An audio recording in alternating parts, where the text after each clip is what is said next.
ये रहा आपके स्क्रीन में जेईई एडवांस 2023 का एक बहुत ही बेहतरीन न्यूमेरिकल टाइप सवाल। इस क्वेश्चन का एक बार ज़रूर खुद से ऑनेस्ट अटेम्प्ट दीजिए, फिर आएगी मेरी बारी। तो चालू करते हैं। In an incompressible liquid kept in a container having weightless piston, piston का कोई वेट नहीं, with a hole, a capillary tube of inner radius कितना है 0.1 mm, यानी कि इनर रेडियस को हम डिनोट करते हैं स्मॉल आर से, वो है 0.1 mm। ठीक है, ये जो कैपिलरी ट्यूब है ये इनर रेडियस है, ये इनर रेडियस 0.1 mm। ठीक है, जो कि होगा 0.1 10⁻³ मीटर। सब कुछ ऐसा ही में करना है solve. Dipped vertically into liquid through air tight piston hole, यानी कि पिस्टन होल से एयर पास नहीं हो सकता, उससे हमें वो जो होल था ना, उसके पिस्टन में जो होल था उसके थ्रू हमने एक कैपिलरी ट्यूब को डिप किया है, as shown in the figure. इस लिक्विड तक डिप किया गया है। ठीक है, the air in the container is isothermally compressed from its original volume V0। इसका मतलब क्या है, देखो ये जो इनिशियली वॉल्यूम था ना, एयर का वॉल्यूम, वो इनिशियली था V0। अब इस पिस्टन को हमने क्या किया है कि थोड़ा नीचे दबाया है और ये प्रोसेस आइसोथर्मली हो गया, तो अब पिस्टन का इस लेवल में आ गया। अब जो नया वाला वॉल्यूम है उसे हमें गिवन है कि ये है 100/101 V0। ऑब्वियसली V0 से कम है। With the movable piston considering air is an ideal gas, ये चीज़ ध्यान रखना है। इसका ये क्यों दिया गया है, ताकि हम आइडियल गैस इक्वेशंस लगा पाए। The height of the liquid column of the capillary tube, तो आफ्टर कंप्रेशन हमें height of the liquid column बताना है। आई होप क्वेश्चन का आइडिया आपको लगा है कि क्वेश्चन क्या बोलना चाहता है। ठीक है, मैं ये मिटा देता हूँ, ये थोड़ा कंजेस्टेड हो गया। ठीक है, तो चलते हैं नेक्स्ट स्लाइड में। अच्छा, और कुछ डेटा गिवन है। Surface tension of the liquid given है। सरफेस टेंशन को मैं टी से डिनोट करता हूँ। This is 0.075 newton per metre. And atmospheric pressure P0 से डिनोट करता हूँ, वो है 10⁵ newton per metre square. Acceleration due to gravity g का वैल्यू गिवन है 10 मीटर पर सेकेंड स्क्वायर। ठीक है, तो चलते हैं नेक्स्ट स्लाइड पे और इस क्वेश्चन में क्या हो रहा है वो समझने की कोशिश करते हैं। तो ये था कुछ हमारा डायग्राम। इनिशियली वॉल्यूम, इसके अंदर जो एयर है, ठीक है, तो initial volume of air is V0। ठीक है, and final volume of air ये गिवन है 100/101 V0। ऑब्वियसली इस पिस्टन को नीचे दबाया गया ताकि ये, और देखो लिक्विड कंप्रेस नहीं हुआ है, लिक्विड एज इट इज उसके क्वेश्चन में, क्योंकि देखो इनकम्प्रेसिबल लिक्विड गिवन है। ठीक है, तो एयर को कंप्रेस किया गया है।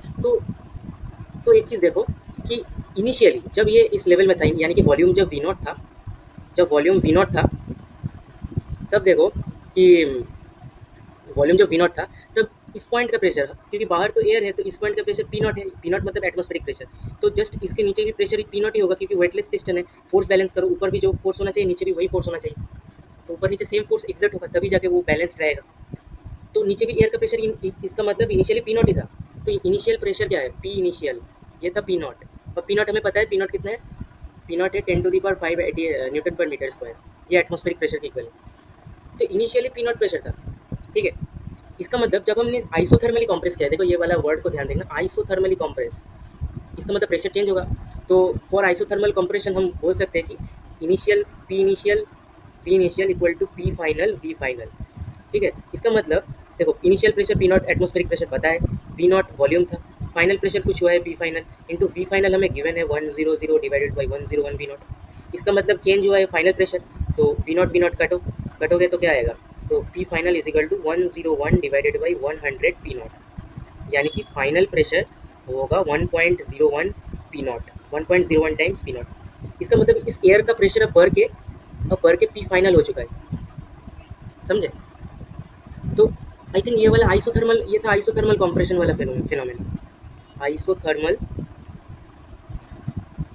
कंप्रेशन। ठीक है, तो देखो इनिशियली मान लो हाइट कुछ था h, ठीक है, तो इधर लिखते हैं h इनिशियल, मान लेते हैं h है, ठीक है, और फाइनल हाइट कुछ हुआ है h फाइनल, वो h डैश से डिनोट करते हैं, और हमें h डैश ही निकालना है, क्योंकि बोला है कि आफ्टर दैट आइसोथर्मल कंप्रेशन वो होने के बाद जो हाइट हो रहा है उसे हमें बताना है कितना है। तो ठीक है, तो इनिशियल केस में मैं एक बार प्रेशर इक्वेशन लिखूंगा। इनिशियली क्या है, देखो इस पूरे एयर में तो सेम ही प्रेशर है, तो इस पॉइंट में P0 प्रेशर था इनिशियली, इसका मतलब इस पॉइंट में भी P0 प्रेशर इनिशियली है। ठीक है, और बाद में ही वो प्रेशर, ये एयर का प्रेशर P फाइनल हो रहा है। अब देखो बाहर का प्रेशर P अ, बाहर का प्रेशर पी इनिशियल है, तो ये क्या होना कि अंदर जो एक्सेस प्रेशर जो बढ़ गया है उसको कमाने के लिए, कम करने के लिए क्या होगा ना, प्रेशर उधर इधर एग्जर्ट करेगा, और क्या होगा, ये हाइट बढ़ जाएगा ताकि फिर से इधर का प्रेशर, मतलब बाहर का अंदर का एयर का प्रेशर सेम हो जाए, तो इसलिए ये हाइट बढ़ रहा है। अब हाइट क्यों बढ़ रहा है, आई थिंक आप लोगों को समझ में आ गया। अब हम लिखेंगे प्रेशर इक्वेशन। ये हो रहा है हमारा फिनोमेना। अब इनिशियली हम प्रेशर इक्वेशन में लिखेंगे क्या, जब वॉल्यूम वी नॉट था तब हम लिखेंगे, देखो इधर का एयर का प्रेशर पी नॉट है, तो ये इसमें यानी कि ये लिक्विड का ऊपर वाले लेयर का भी प्रेशर पी नॉट होगा, क्योंकि आइडियल गैस है, पूरे कंटेनर के इस पूरे इस वॉल्यूम में, वॉल्यूम के थ्रू ही ये प्रेशर पी नॉट रहेगा। अब मान लेते हैं ये वाला जो एक्स्ट्रा हाइट डिप किया गया है वो है एक्स, ठीक है। तो अब प्रेशर इक्वेशन लिखते हैं, तो इस लिक्विड के जस्ट अपर पोर्शन में प्रेशर है पी नॉट, उससे एक्स डिस्टेंस नीचे जाते हैं तो प्रेशर बढ़ेगा plus x rho g, density of the liquid is rho given है, वाटर है वैसे। अच्छा, तो हम इधर से इस पॉइंट तक पहुँचे, तो ये सेमी लेवल है, तो इधर भी प्रेशर वही होगा P not plus x rho जी। अब फिर से हम इधर जा रहे हैं, तो माइनस एक्स रो जी।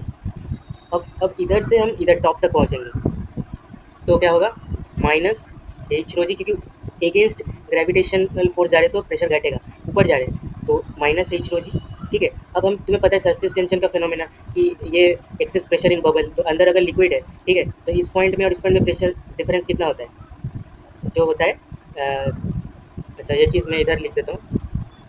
तो देखो अब ये इसका आपको थ्योरी पता होना चाहिए, ये कैपिलरी ट्यूब में क्या होता है, ड्यू टू सरफेस टेंशन ये कर्वेचर आता है थोड़ा, ये वाटर, वाटर नहीं, any liquid, for any liquid ये कर्वेचर रहता है। ये क्यों रहता है, देखो ऊपर एक्सेस प्रेशर रहेगा, कैसे आप इसे बबल नहीं सॉरी, इसे आप वाटर ड्रॉप के साथ कंपेयर कर सकते हैं। एक वाटर ड्रॉप में क्या होता है ना, अंदर पूरा वाटर ही वाटर रहता है, तो अंदर और बाहर का जो प्रेशर डिफरेंस होता है डेल्टा पी, वो होता है 2T/R, ठीक है।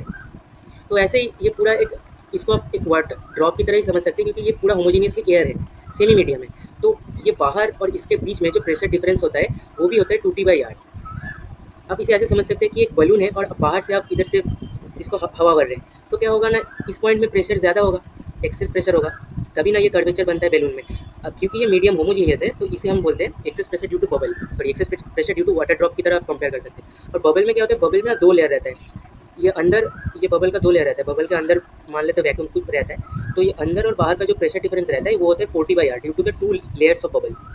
तो इसको हम इसके साथ कंपेयर करते हैं, वाटर ड्रॉप के साथ, ये बबल है, ठीक है।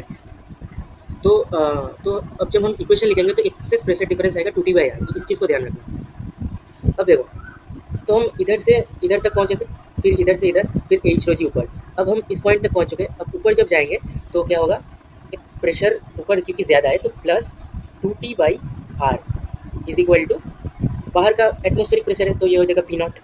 अब देखो अभी इनिशियली अंदर भी पी नॉट है, बाहर भी पी नॉट है, ये x rho g minus x rho जी कटेगा, तो इधर से देखो एच का वैल्यू आएगा 2T/R रो जी, जो आप बहुत लोग ये फॉर्मूला भी डायरेक्ट याद करें। अब क्योंकि ये देखो एडवांस का क्वेश्चन है, इसमें थोड़ा मतलब चेंज किया गया, आइसोथर्मल कंप्रेशन ये सब पूछा गया, इसीलिए आपको बेसिक से इसका डेरिवेशन आना चाहिए, तभी जाकर आप ये क्वेश्चन को सॉल्व कर पाएंगे।